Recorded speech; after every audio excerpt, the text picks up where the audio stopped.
আমি শ্রেয়া। আমার channel heavens ডায়েরির নতুন একটা ভিডিওতে তোমাদেরকে অনেক অনেক ওয়েলকাম। আশা করছি তোমরা সবাই খুব খুব ভালো আছো। আমিও বেশ ভালো আছি। আজকে ষষ্ঠীর দিন বিকেলবেলায় আমি আর মা চলে এসেছি ঠাকুর দেখতে এই বাড়ির কিছু কাছাকাছি জায়গাতেই। আর সকলকে জানাই শুভ ষষ্ঠীর অনেক অনেক শুভেচ্ছা। সকলের আশা করি পুজো খুব ভালো কাটছে। আমি আর মা দুপুর 3টে নাগাদ বেরিয়ে পড়েছি এই আশাতে যে সন্ধ্যের থেকে অনেকটাই ভিড় কম থাকবে, আর আছেও তাই। সন্ধেবেলায় যা ভিড় আর পার্কিংয়ের যা অবস্থা খারাপ, তাতে এই সময়টায় ঠাকুর দেখে একটু শান্তি আছে। এই প্যান্ডেলটা আমাদের বাড়ি থেকে বেশি দূরে নয়।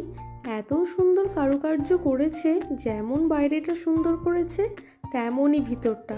ক্যামেরা যেন অফ করতে ইচ্ছেই করছে না। ভীষণ সুন্দর হাতের কাজ করেছে, একদম নিখুঁত। আর দুর্গা প্রতিমাটা তো কোনো কথা হবে না, একদম সাবেকি সাজ।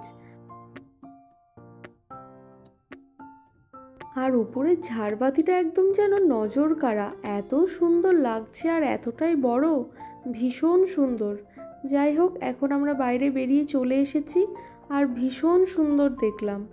আর এটাই যদি সন্ধেবেলায় হতো তাহলে কি যে ঠেলাঠেলি হতো আর কতটা বড় যে লাইন পড়তো তা বলে বোঝাতে পারবো না।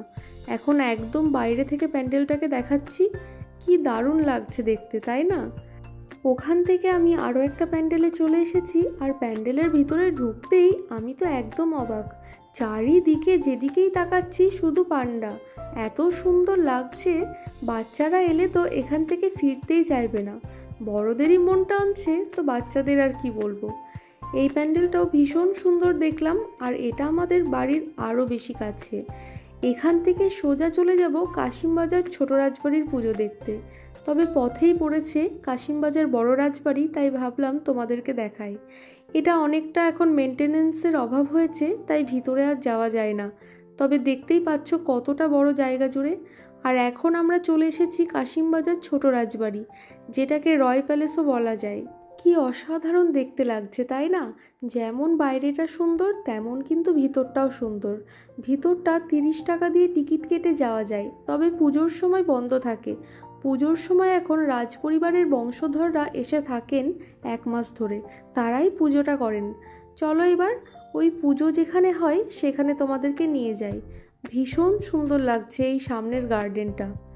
আমরা এখন চলে এসেছি কাশিমবাজার তথা বহরমপুরের ঐতিহ্যময় একমাত্র পুজো কাশিমবাজার ছোট রাজবাড়ির দুর্গাপুজো মণ্ডপে।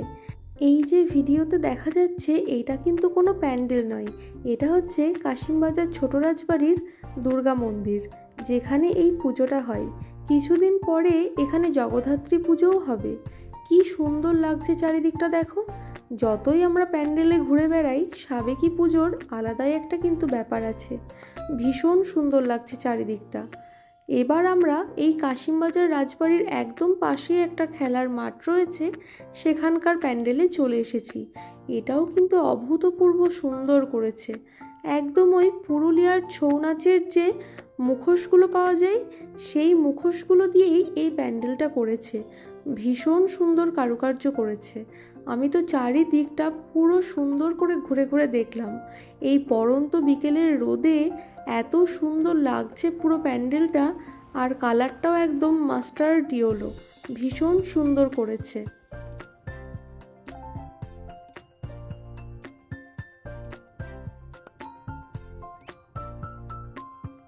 এখানকার দুর্গা প্রতিমাটাও কিন্তু একদম ইউনিক করেছে, সচরাচর এরকম দেখা যায় না।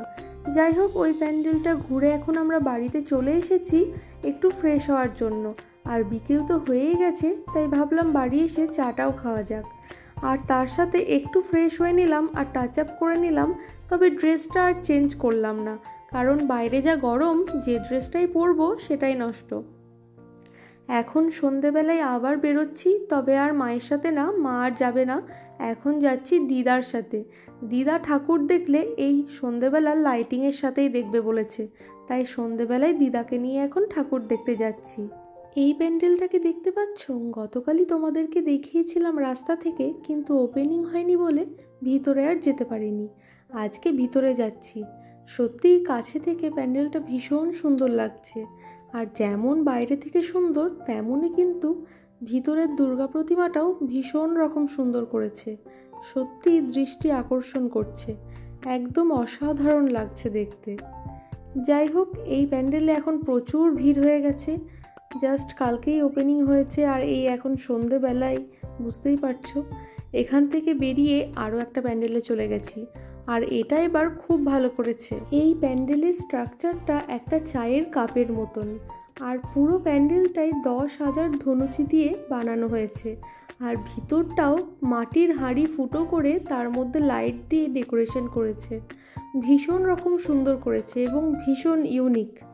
ওখান থেকে বেরিয়ে এসে আবারও চললাম আরও একটা প্যান্ডেলে। এই প্যান্ডেলটা যেতে রাস্তার দুই ধারে বাড়িগুলোই এত সুন্দর করে টুনি লাইট দিয়েছে, সত্যিই দেখে মনটা ভরে গেল।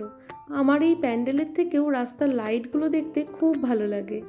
চলে এসেছি আরও একটা প্যান্ডেলে, তবে এই প্যান্ডেলের বাইরে বিশেষ কিছু নেই, যা আছে ভিতরেই। ভিতরের ডেকোরেশনটা খুব সুন্দর, আর দুর্গা প্রতিমাটাও ভীষণ রকম সুন্দর করেছে। এখান থেকে আবারও একটা প্যান্ডেলে এখন যাচ্ছি। আমরা এরকম ভাগাভাগি করে কেন প্যান্ডেল দেখছি সেটাই নিশ্চয়ই তোমরা ভাবছো, মানে কখনো আমি আর মা বা কখনো আমি আর দিদা কেন। আসলে আমাদের এখানে সব রাস্তাতেই নো এন্ট্রি করে দিয়েছে, কোনো 4 হুইলার বা অটো টোটো কিচ্ছু এন্ট্রি নেই, শুধুমাত্র এন্ট্রি আছে বাইক আর স্কুটি। ওই জন্য হাঁটতে যাতে কম হয় তাই স্কুটি করে কখনো দিদাকে নিয়ে ঠাকুর দেখতে বেরোচ্ছি, তো কখনো মাকে নিয়ে, কিংবা কালকে ওই কার্তিকের সাথে বেরিয়েছিলাম। এভাবেই ভাগাভাগি করে দেখতে হচ্ছে আর কি, একসাথে আর ঠাকুর দেখাটা হলো না। যাই হোক, এবার যে প্যান্ডেলটায় এসেছি লাইটিংটা কিন্তু ভীষণ রকম সুন্দর লাগছে, আর প্যান্ডেলটা অনেকটা বড় এলাকা নিয়ে করেছে, ভিতরে আবার মেলা মতন বসেছে। এখন চলে এসেছি বহরমপুরের এবারের একদম দৃষ্টি আকর্ষণ করা যে প্যান্ডেলটা হয়েছে সেটাই। এই প্যান্ডেলটা এখানে কখনোই হয় না, বা আগে অনেক বছর আগে হতো শুনেছি। এটা হচ্ছে লাল দিঘির জলের ওপরে প্যান্ডেল হয়েছে লোটাস টেম্পল। লোটাস টেম্পল তো তোমরা জানোই দিল্লিতে রয়েছে, সেই থিমটাই এবার হয়েছে জলের ওপরে, ভীষণ সুন্দর। আর এটা একদম মধ্য বহরমপুরের লাল দিঘির মধ্যে হয়েছে, আর একদম প্যান্ডেলের কাছাকাছি যাওয়া যাচ্ছে না, একটু দূর থেকেই দেখতে হচ্ছে। এই রকম কিছু লাইন বাইরে, তবে আমরা বিশেষ কিছু লাইন দিতে হয়নি, ওই ঢুকে গেছিলাম আর কি। এখন চলে এসেছি আরও একটা প্যান্ডেলে, যেটা স্ট্রাকচারটা পুরো গিটারের মতো, খুব ভালো লাগছে দেখতে। এবারের প্যান্ডেলগুলো খুব ইউনিক করেছে। এখন চলে এসেছি বাড়ির কাছেই স্কুল মাঠটাই, যেটা কালকে তোমাদেরকে দেখিয়েছিলাম, তবে দিদা তো দেখেনি, তাই আজকে চলে এসেছি এখানে। এবার সোজা চলে এসেছি বাড়ি। এখন ঘড়িতে বাজে ওই রাত্রি প্রায় 9:30 মতো। সকলকে জানাই শুভ সপ্তমী। আজকে সপ্তমীর দিন বিকেল 4টে মতো বাজে, আর আমি লাগেজপত্র নিয়ে জামাকাপড় পরে একদম রেডি। এখন আমি চলে যাব বহরমপুর থেকে হাবড়া। এবারের পুজো বহরমপুরে এই সপ্তমীর বিকেলেই শেষ করলাম। কালকে অনেক রাত্রে এসেছিলাম, দেখেইছিলে ঠাকুর দেখে, আর তারপরে খেয়ে দিয়ে ঘুমিয়ে পড়েছিলাম। আর আজকে সকাল থেকে লাগেজ গোছাতে গোছাতে ভিডিও আর করা হয়নি। তো যাই হোক, এখন ঘড়িতে বাজে বিকেল 4টে মতো, আর বহরমপুরকে আর এই বাড়িকে টাটা বলে এখন হাবড়ার উদ্দেশ্যে রওনা দেব। তবে এবারে আর কাশিমবাজার স্টেশন থেকে ট্রেন নেই, এবারে যাচ্ছি হাজারদুয়ারি এক্সপ্রেসে, যেটা বহরমপুরে দাঁড়ায়, কাশিমবাজারে না।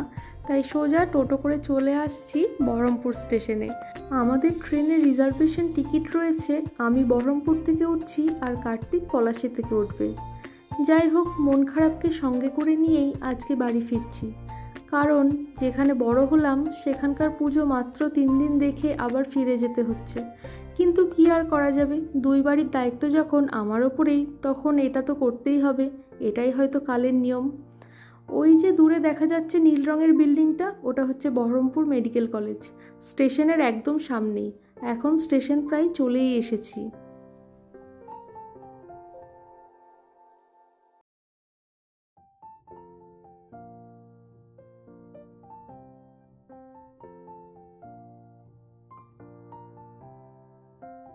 এখন চলে এসেছি বহরমপুর স্টেশনের 2 নম্বর প্ল্যাটফর্মে, যেখানে হাজারদুয়ারি এক্সপ্রেস আসবে।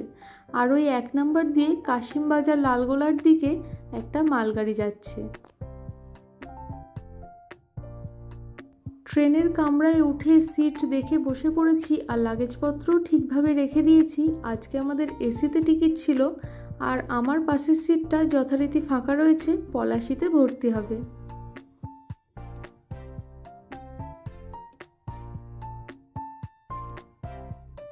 একা একা বসে না থেকে ভাবলাম একটা মুভি দেখা যাক, তাই রেড 2 মুভিটা বের করলাম। আমার এরকম অ্যাকশন মুভি দেখতে বেশ ভালো লাগে। মুভি দেখতে দেখতে কখন যে পলাশি চলে এসেছে বুঝতেই পারিনি, তারপরে আমার পাশের সিটটা ভর্তি হয়ে গেল। যাই হোক, বাকি রাস্তা আমরা গল্প করতে করতে মুভি দেখতে দেখতে কাটিয়ে দিই। আজকের এই ভিডিওটা তাহলে এখানেই শেষ করছি।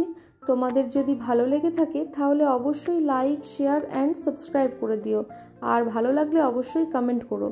আজকে তাহলে আসি, আবার দেখা হবে নতুন ভিডিওতে খুব তাড়াতাড়ি। ততক্ষণের জন্য টাটা।